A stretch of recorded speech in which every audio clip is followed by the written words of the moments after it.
Here is an actual example of a supposedly anti-Blue World Border person's reasoning for not doing anything to stop the Blue World Border, as it is futile.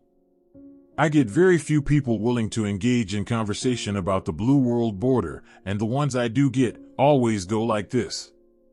We will start with the anti-Blue World Border person responding to my question of why they will not state they want an end to the Blue World Border system.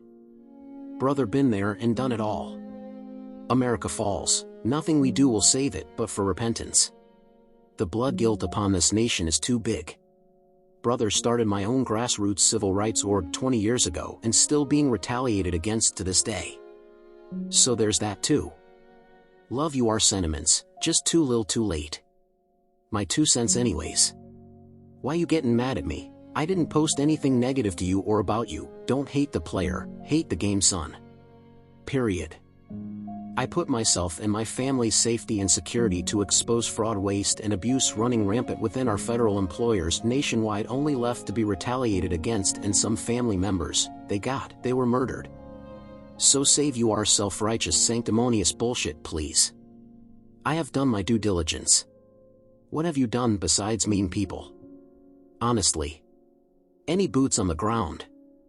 Have you given testimony to Senate and Congress? Did you sue the government for the Five Eyes surveillance program being used as tools to harm American citizens, not for national security but to further political agendas and goals? Have you? I have. So tell me again how much I haven't done for anybody and I'll tell you kiss my ass. Got dead family members and corrupt rogue agents to prove it. So carry on, you wayward son. I am just posting truths. If you can't handle my truth, I guess block me then. You can't bitch at people for posting or quoting your posts and not be a hypocrite. Geesh. Peace and grace and good luck, Chuck. Don't get lost in the sauce. Or you will be stuck like Chuck. Hashtag glory to Jesus, hashtag James 55. So now what? My answer. If what you say about trying to expose corruption via the machinery of that corrupt system resulted in your family being killed, I think you have come to the conclusion fighting the corrupt system, and the corrupt system is always going to end up with you losing.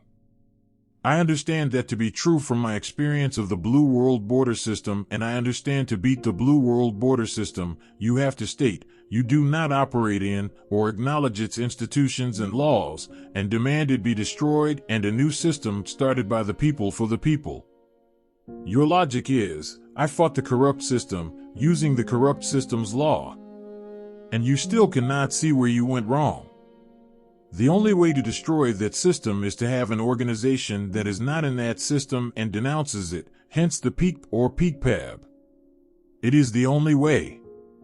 Thank you for communicating, as most people, when confronted with the truth, just stop. It is important that people who can see the evil system for what it is, speak about it, to try and break the control the system has over people's minds and leads them to believe there is no way out. Jesus said you will receive your reward in heaven. Do you see, this was said by the people screwing us in the past, and now in the Blue World Border. The person finished with this statement. You can't nor will stop this. That's just the facts, boo. Now with my paranoia, my thoughts about these conversations makes me think these people who do communicate with me are either bots or shills trying to spread hopelessness amongst the slaves.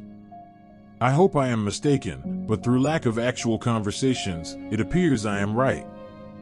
Would anyone like to disagree or take part in a debate about our current situation regarding the cashless CBDC, social credit threat to society?